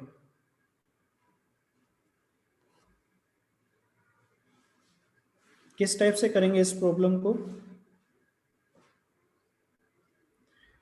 सबसे पहले तो इलेक्ट्रिक फील्ड का एक्सप्रेशन अपन निकाल लेते हैं। जो ई एक्स और ई वाई है उनकी वैल्यू अपन कैलकुलेट कर लेते हैं। तो ई एक्स कितना आएगा पहले वो देखिए। ई एक्स क्या हो जाएगा, ये फाई पोटेंशियल है, ये रोडो की प्रॉब्लम है तो उसमें पोटेंशियल को फाई से डिनोट किया गया है। A is a constant.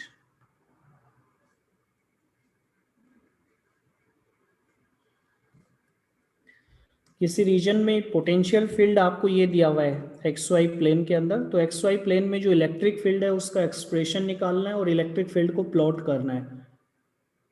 तो सबसे पहले तो फील्ड का एक्स कंपोनेंट निकाल लेते हैं। एक्स कंपोनेंट क्या हो जाएगा minus del phi over del x. ये पोटेंशियल है फाई, तो minus del we over del x वही है ये एक्सप्रेशन। तो इसको x के रेस्पेक्ट में पार्शियली डिफरेंशिएट करना है, y को कांस्टेंट रखना है। तो ये टर्म तो कांस्टेंट हो गई, इसका डिफरेंशिएशन जीरो होगा।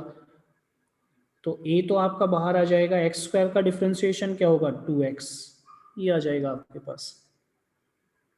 यानी एक्स एक्सिस के अलॉन्ग फील्ड का कंपोनेंट क्या है, -2ax। वाई एक्सिस के अलॉन्ग फील्ड कितना होगा वो भी कैलकुलेट कर लो, ये कितना आएगा, -del phi/del y।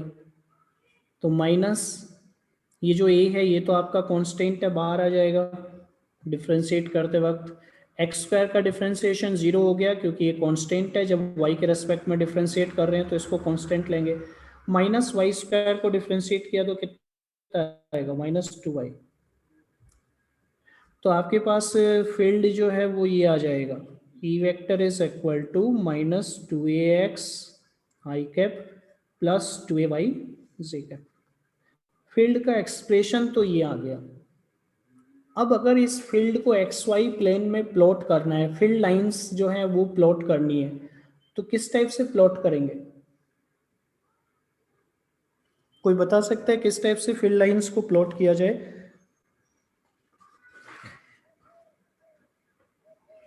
Field lines को प्लॉट करने के लिए अपन ये छोटा सा कॉन्सेप्ट अपन यूज करते हैं। मैंने इलेक्ट्रिक फील्ड लाइन पढ़ाते वक्त ये बताया था कि फील्ड लाइन के किसी भी पॉइंट पे अगर, जैसे ये कोई फील्ड लाइन है, इसके किसी पॉइंट पे अगर आप टेंजेंट ड्रॉ करोगे, यहाँ पे अगर आप टेंजेंट ड्रॉ करोगे तो टेंजेंट इलेक्ट्रिक फील्ड की डायरेक्शन को डिनोट करेगी। इलेक्ट्रिक फील्ड इस पॉइंट के ऊपर कहाँ पॉइंट करेगा, टेंजेंट के अलॉन्ग पॉइंट करेगा। किसी भी पॉइंट पे अगर आप फील्ड की डायरेक्शन आप पता करना चाहते हो तो उस पॉइंट के ऊपर फील्ड लाइन पे आप टेंजेंट ड्रॉ करोगे। अब ये जो फील्ड है ये हॉरिजॉन्टल से कितने एंगल पे इंक्लाइंड होगा ये अगर पता करना है तो फील्ड के दो कंपोनेंट होंगे, एक फील्ड का एक्स कंपोनेंट रहेगा और एक फील्ड का वाई कंपोनेंट होगा। ये जो टेंजेंट है ये हॉरिजॉन्टल से कितने एंगल पे इंक्लाइंड होगी वो अपन टेन थीटा से पता कर सकते हैं। टेन थीटा किसके बराबर होगा, tan theta is equal to EY/EX।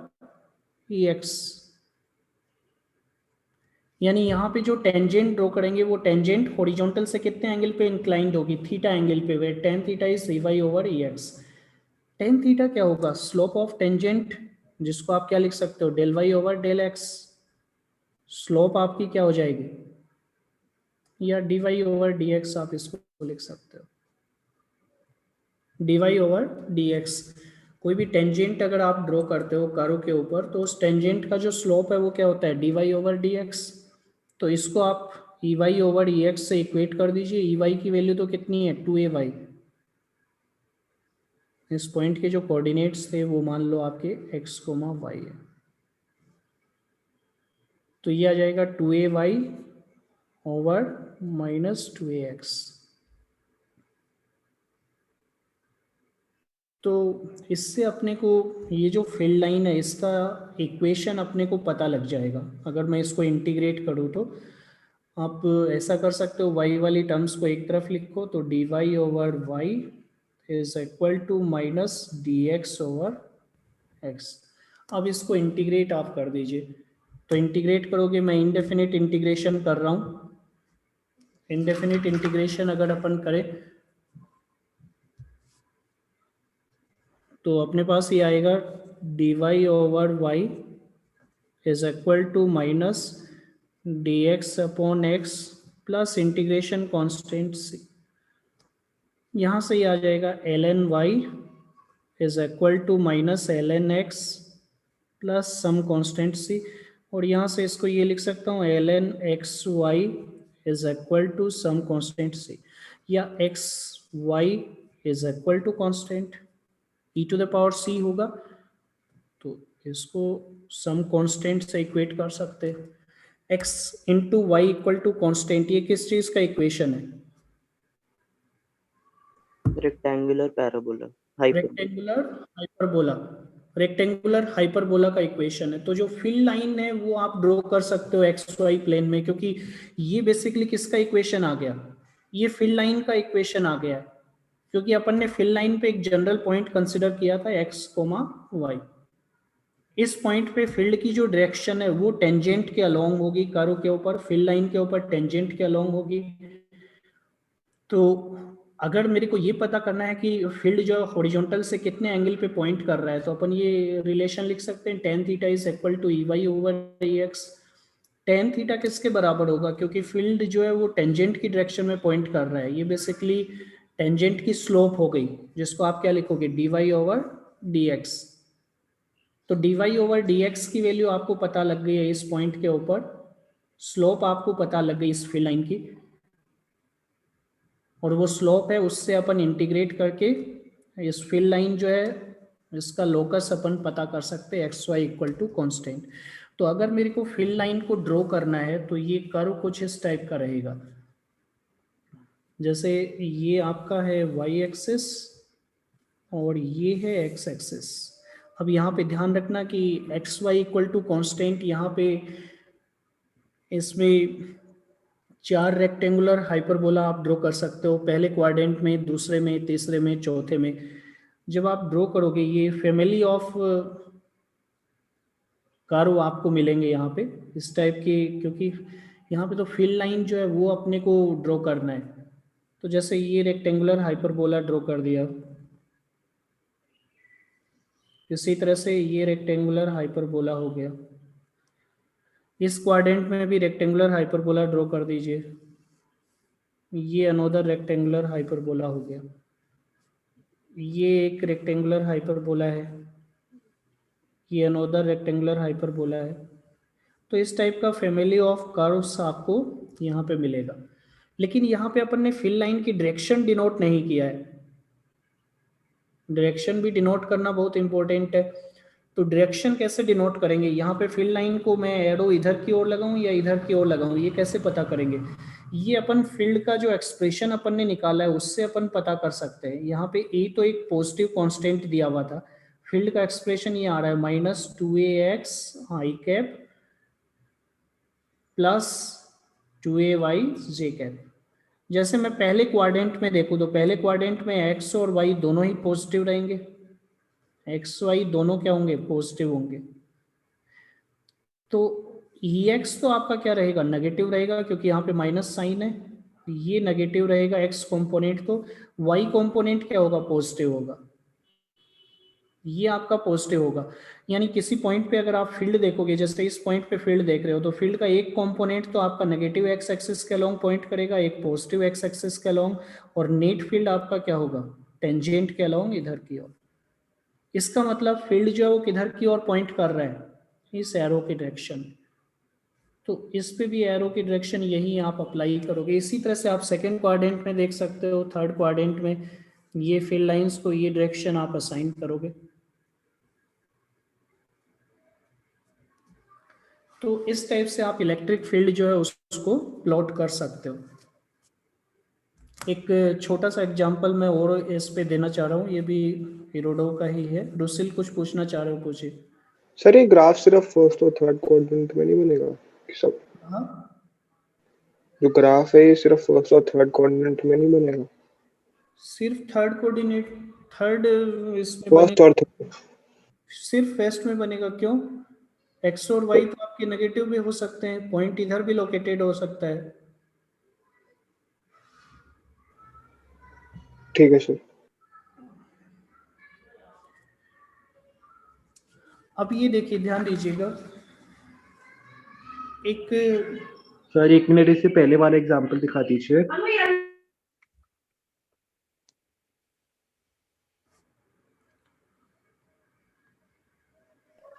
Sir इसके ऊपर वाला।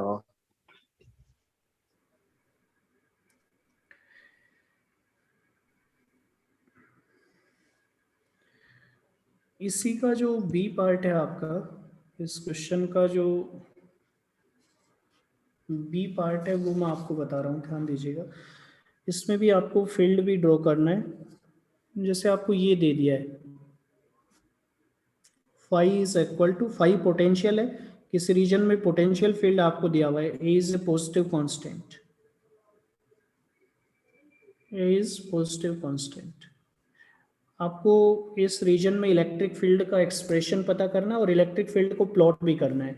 तो सबसे पहले तो आप क्या करोगे, फील्ड जो है उसके एक्स और वाई कंपोनेंट्स पता कर लो। कैसे पता करोगे, minus del phi over del x, ये फील्ड का एक्स कंपोनेंट आ जाएगा, कितना आएगा, -a वाई, ये तो कांस्टेंट है, एक्स का डिफरेंशिएशन 1 हो गया।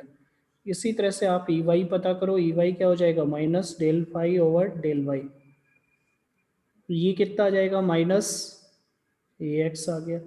तो फील्ड वेक्टर जो है वो तो आपका क्या हो जाएगा minus a Y i cap minus a x J cap. अब फील्ड लाइन आपको प्लॉट करना है, सेम कॉन्सेप्ट आप यूज़ करोगे कि कोई भी फील्ड लाइन आप जनरल फील्ड लाइन आप ड्रॉ कर रहे हो, उसके किसी भी पॉइंट पे आपका फील्ड जो है वो टेंजेंट के अलोंग पॉइंट करेगा, और फील्ड हॉरिजॉन्टल से कितना एंगल बना रहा है, एक्स एक्सिस से कितना एंगल बना रहा है, वो तो अपन यहाँ से पता कर सकते हैं थीटा की वैल्यू। ये ई एक्स है, ये आपका ई वाई है, तो टेन थीटा को क्या लिख सकते हैं ई वाई ओवर ई एक्स, और टेन थीटा इस पॉइंट के ऊपर जो फील्ड लाइन है उसका स्लोप हो जाएगा, जिसको आप d y over d x लिखोगे। E y over E x क्या आ जाएगा, ये ई वाई है, ये ई एक्स है, minus a x upon minus a y, यानी ये आ जाएगा एक्स अपॉन वाई।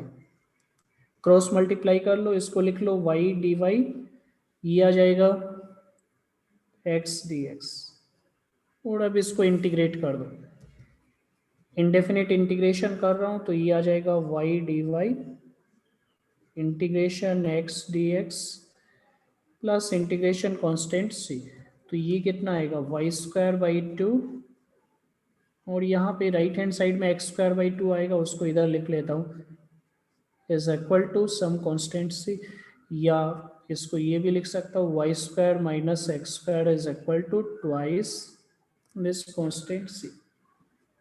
अब की बार ये बताओ कि जो फील्ड लाइन है वो किस टाइप से ड्रॉ होंगी, किस चीज़ का इक्वेशन है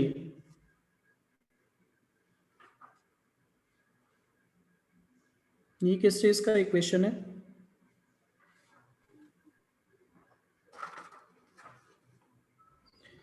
ये भी हाइपरबोला का ही इक्वेशन है, x square minus y square is equal to some constant, ये भी तो हाइपरबोला का ही इक्वेशन है। इस हाइपरबोला को अगर आप ड्रॉ करोगे तो ये इस टाइप का रहेगा, वाई एक्सिस को मैं वर्टिकल एक्सिस को वाई एक्सिस ले रहा हूँ, हॉरिजॉन्टल एक्सिस को एक्स एक्सिस। तो अगर आप इस हाइपरबोला को ड्रॉ कर रहे हो तो ये इस टाइप का होगा आपका,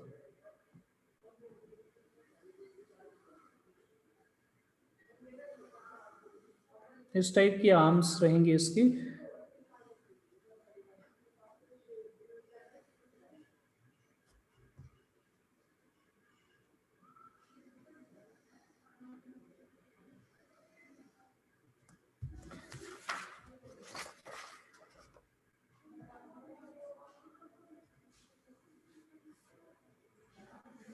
इस टाइप की फील्ड लाइन रहेंगी इस केस में, और इनको डायरेक्शन अगर आपको असाइन करना है इनको, ये जो फील्ड लाइन्स हैं इनको, तो आप फील्ड जो है उसका एक्सप्रेशन देख लीजिए जो आपका कितना है minus a Y i cap minus a x J cap.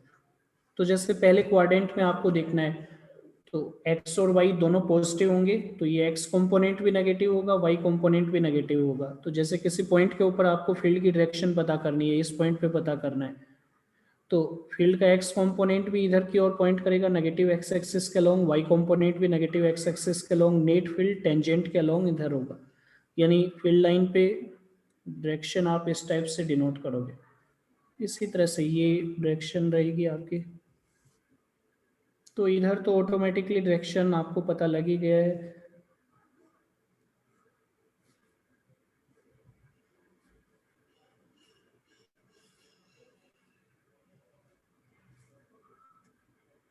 तो इस टाइप की फील्ड लाइन रहेंगी इस रीजन के अंदर।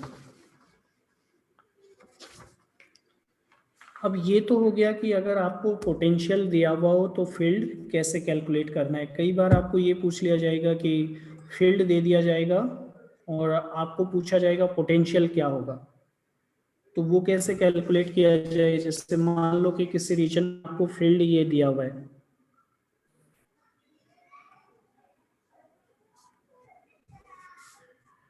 मान लीजिए किसी रीजन में फील्ड जो है उसकी वैल्यू ये है, E vector is equal to 2a x y i cap plus a x square minus y square j cap. अब आपको ये पता करना है कि इस रीजन के अंदर पोटेंशियल क्या होगा, यानी आपको V एट ए पॉइंट x कोमा वाई आपको पता करना है। तो किस टाइप से पता करेंगे? अपने को ये पता है कि जो फील्ड का x कंपोनेंट है इसको अपन ये लिख सकते हैं minus del we over del x, और फील्ड का जो x कंपोनेंट है वो कितने के बराबर है, 2a(xy) के, तो इसको तो इक्वेट कर दो 2a(xy) से। फील्ड का जो y कंपोनेंट है वो किसके बराबर होगा, minus del we over del y के, इसको इक्वेट कर देता हूँ a into x square minus y square से। तो यहाँ से दो इक्वेशन आपके पास आ जाएंगे। मैं पहले इक्वेशन को ये लिख लेता हूँ, del v is equal to minus 2a(xy) into del x, और सेकेंड इक्वेशन को अपन इस टाइप से लिख लेते हैं, del v is equal to minus a x square minus y square into del y.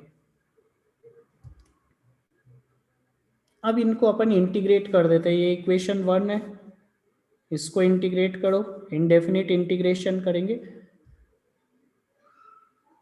तो जब अपन इसको इंटीग्रेट करेंगे, ध्यान दीजिएगा, लेफ्ट हैंड साइड को इंटीग्रेट करोगे तो क्या मिलेगा, पोटेंशियल। जैसे यहाँ पे डेल वी को इंटीग्रेट किया लेफ्ट हैंड साइड में तो अपने को पोटेंशियल मिल जाएगा। राइट हैंड साइड में अपन क्या कर रहे हैं, अपन इसको x के रेस्पेक्ट में पार्शियली इंटीग्रेट कर रहे हैं, x के रेस्पेक्ट में अपन इसको इंटीग्रेट कर रहे हैं। तो यहाँ पे कितना आएगा, माइनस 2a जो है उसको तो मैं बाहर लिख लेता हूँ,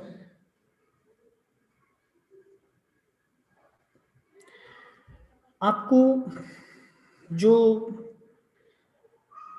यहाँ पे ध्यान दीजिएगा, अपन x के रेस्पेक्ट में इसको इंटीग्रेट कर रहे हैं, तो पोटेंशियल के अंदर वो सारी टर्म्स जिसमें x आपका प्रेजेंट होगा वो तो आपको इस इंटीग्रेशन से मिल जाएंगी, लेकिन वो टर्म्स जिनमें एक्सक्लूसिवली y प्रेजेंट होगा या कोई कांस्टेंट टर्म प्रेजेंट होगी वो आपको इस इंटीग्रेशन से नहीं मिलेंगी। इस इंटीग्रेशन से वही वैल्यू आपको मिलेंगी जिनमें x जो है वो आपका प्रेजेंट होगा, चाहे वो y के साथ प्रेजेंट हो चाहे वो इंडिपेंडेंटली प्रेजेंट हो। तो वो टर्म जो है वो इस इंटीग्रेशन से अपने को नहीं मिल पाएंगी जिनमें या तो आपका क्या प्रेजेंट है, y प्रेजेंट है, या फिर कोई कांस्टेंट टर्म प्रेजेंट है। तो उसको मैंने यहाँ पे कांस्टेंट ऑफ इंटीग्रेशन के रूप में मैंने लिख लिया है। ये कांस्टेंट ऑफ इंटीग्रेशन जो है ये क्या है, या तो कोई y का फंक्शन है या फिर कोई कांस्टेंट टर्म है या फिर दोनों हो सकते हैं। यानी यहाँ पे बीच में और है, ऐसा नहीं है बीच में y it must be A function of y and a constant term, ऐसा नहीं है। It can be A function of y और सम कांस्टेंट टर्म और बोथ, जिसको मैंने इस टाइप से कंबाइंड फॉर्म में लिख दिया है। ये कांस्टेंट ऑफ इंटीग्रेशन हो गया जो y का फंक्शन है या फिर कोई कांस्टेंट टर्म है। क्योंकि अपन x के रेस्पेक्ट में पार्शियली डिफरेंशिएट कर रहे हैं तो अपने को वो सारी टर्म तो मिल जाएंगी जो जिनमें x प्रेजेंट होगा, लेकिन जिनमें एक्सक्लूसिवली y प्रेजेंट होगा वो टर्म इस इंटीग्रेशन से अपने को नहीं मिलेंगी, तो उनको मैं यहाँ पे कांस्टेंट ऑफ इंटीग्रेशन के रूप में लिख रहा हूँ। तो इसको इंटीग्रेट करोगे तो क्या आएगा, v is equal to minus 2ay, ये तो कांस्टेंट है, y भी कांस्टेंट होगा जब x के रेस्पेक्ट में इंटीग्रेट करोगे तो x का इंटीग्रेशन क्या हो गया, एक्स स्क्वायर बाई 2, ये आपके पास आएगा, plus a function of y और सम कांस्टेंट टर्म और बोथ। तो इसको आप ये लिख सकते हो, v is equal to minus a x square y plus f of y comma c। ये इक्वेशन 3 हो गया। ठीक इसी तरह से आप इसको y के रेस्पेक्ट में इंटीग्रेट करोगे। इसको जब मैं इंटीग्रेट करूंगा, लेफ्ट हैंड साइड का इंटीग्रेशन तो v हो गया, जब राइट हैंड साइड को इंटीग्रेट करोगे तो इस इंटीग्रेशन से आपको वो सारी टर्म्स मिल जाएंगी जिनमें y प्रेजेंट होगा, क्योंकि आप y के रेस्पेक्ट में इसको पार्शियली इंटीग्रेट कर रहे हो, तो वो सारी टर्म्स जिनमें y प्रेजेंट होगा, चाहे वो x के साथ प्रेजेंट हो चाहे इंडिपेंडेंटली प्रेजेंट हो, वो सारी टर्म इस इंटीग्रेशन से मिल जाएंगी। लेकिन वो टर्म नहीं मिलेंगी जिनमें केवल एक्सक्लूसिवली x हो सकता है या फिर कोई कांस्टेंट टर्म हो सकती है। तो उसको मैंने कांस्टेंट ऑफ इंटीग्रेशन के रूप में यहाँ पे पुट कर दिया है। तो ये कितना आ जाएगा, v is equal to minus, यहाँ पे देखिए पहली टर्म को इंटीग्रेट करोगे, y के रेस्पेक्ट में इंटीग्रेट कर रहे हो, एक्स स्क्वायर कॉन्स्टेंट होगा, तो ए एक्स स्क्वायर इंटू वाई, ये माइनस माइनस तो प्लस हो जाएगा, ए वाई स्क्वायर का इंटीग्रेशन क्या होगा, वाई क्यूब बाई 3। तो वो सारी टर्म जिनमें y प्रेजेंट था वो इस इंटीग्रेशन से अपने को मिल गई। ये इक्वेशन हो गया 4। अब 3 और 4 की मदद से अपने को पोटेंशियल जो है वो लिखना पड़ेगा। यहाँ पे ध्यान दीजिएगा, जो एक्सप्रेशन 3 है उसमें वो सारी टर्म्स जिनमें x प्रेजेंट होगा वो इक्वेशन 3 के अंदर प्रेजेंट है। इक्वेशन 4 के अंदर वो सारी टर्म्स पोटेंशियल की, वो सारी टर्म्स जिनमें y प्रेजेंट होगा वो इसके अंदर मौजूद है। अब अपन ये देखेंगे कि इक्वेशन 1, ये इक्वेशन 3 और 4 में कुछ ऐसी टर्म्स भी रहेंगी जो आपकी कॉमन रहेंगी, क्योंकि यहाँ पे x के रेस्पेक्ट में आपने पार्शियली इंटीग्रेट किया है, तो x की इंडिपेंडेंट टर्म्स भी यहाँ पे रहनी चाहिए और x की y के साथ जो मिक्स टर्म रहेंगी वो भी रहनी चाहिए। इसी तरह से जब इसको y के रेस्पेक्ट में पार्शियली इंटीग्रेट किया है तो y की इंडिपेंडेंट टर्म भी यहाँ पे प्रेजेंट है और y की x के साथ जो मिक्स टर्म है वो भी यहाँ पे प्रेजेंट है। तो मिक्स टर्म तो आपको इस इक्वेशन में भी मिलेंगी, इस इक्वेशन में भी मिलेंगी, दोनों में मिलेंगी। तो जब आप फाइनल एक्सप्रेशन लिखोगे v का, तो उस मिक्स टर्म को आपको केवल एक बार काउंट करना है। जैसे यहाँ पे मिक्स टर्म एक बार ये है और सेम टर्म आपको इस यहाँ भी मिलने वाली है जिसमें x और y दोनों प्रेजेंट है, वो तो आपको इस इंटीग्रेशन से भी मिलेगा और इस इंटीग्रेशन से भी मिलेगा। तो इस मिक्स टर्म को तो आप एक बार लिखोगे, तो इसको तो मैं एक बार लिख लेता हूं, a x square y. x की कोई इंडिपेंडेंट टर्म तो यहाँ पे है नहीं, y की इंडिपेंडेंट टर्म है कितनी है, a वाई क्यूब बाई 3। तो इसको आप यहाँ लिखिए वाई क्यूब बाई 3 और साथ में आप एक इंटीग्रेशन कांस्टेंट c पुट कर दीजिए। तो जब आप फाइनल एक्सप्रेशन लिखोगे तो x की इंडिपेंडेंट टर्म्स लिखिए जो इस एक्सप्रेशन में मिलेंगी, y की इंडिपेंडेंट टर्म्स मिली, यहाँ पे तो है नहीं x की कोई इंडिपेंडेंट टर्म, तो x की इंडिपेंडेंट टर्म तो पोटेंशियल के एक्सप्रेशन में होगी नहीं। y की इंडिपेंडेंट टर्म है तो उसको लिखिए। मिक्स टर्म को केवल एक बार ही लिखना है, तो मिक्स टर्म यहाँ पे ये थी, x और y दोनों प्रेजेंट है जिसमें यहाँ पे ये टर्म थी, इनको एक बार ही लिखना है, तो ये पोटेंशियल का एक्सप्रेशन हो जाएगा। जैसे मैं एक छोटा सा एग्जांपल और आपको देता हूं जिससे आपको क्लियर होगा। जैसे मान लो कि आपको ये दिया हुआ है, इलेक्ट्रिक फील्ड आपको ये दिया हुआ है, ए Y i cap plus A x plus b Z J cap plus B Y के कैप। आपको पोटेंशियल फील्ड पता करना है, तो पोटेंशियल पता करने के लिए ये तो किसके बराबर है, minus del we over del x के। तो मैं डेल वी को क्या लिख सकता हूँ, minus a Y del x. इसको मेरे को इंटीग्रेट करना है, पार्शियल इंटीग्रेट करना है एक्स के रेस्पेक्ट में। तो यहाँ पे इंटीग्रेशन ऑफ कांस्टेंट क्या होगा, या तो y का फंक्शन या z का फंक्शन या सम कांस्टेंट टर्म या y और z के बीच कोई मिक्स टर्म भी आ सकती है। यानी ये फंक्शन ऐसा होगा जिसमें x प्रेजेंट नहीं होगा और x की पोटेंशियल में जितनी भी टर्म्स हैं वो इस इंटीग्रेशन से आपको मिल जाएंगे। तो आपके पास ये आ जाएगा v is equal to minus a y, ये तो कांस्टेंट है, डेल x को इंटीग्रेट करोगे तो क्या आ जाएगा x plus a function of y और z और सम कांस्टेंट और ए function of y and z both. इसी तरह से सेकंड टर्म को आप क्या लिख सकते हो, minus del we over del y. तो यहां से ये मिल जाएगा del v is equal to minus a x plus b z del y.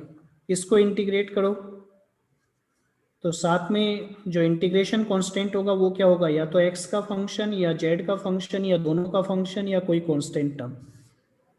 तो यहां से अपने को ये मिलेगा v is equal to minus a x y minus b y z plus x comma z comma c. और third अपने पास ये जो टर्म है ये किसके बराबर होगी, minus del we over del Z के। तो इसको लिख सकता हूँ del v is equal to minus b y del z, इसको इंटीग्रेट करेंगे तो integration constant is a function of x और वाई और बोथ और सम कांस्टेंट। तो यहाँ से पोटेंशियल का एक्सप्रेशन ये मिलेगा minus b y z plus f of x comma y comma c. अब ये देखिए पोटेंशियल का एक इक्वेशन ये आया है, ये सेकेंड एक्सप्रेशन आया है, ये थर्ड एक्सप्रेशन आया है। अब अपने को फाइनली पोटेंशियल की वैल्यू लिखनी पड़ेगी।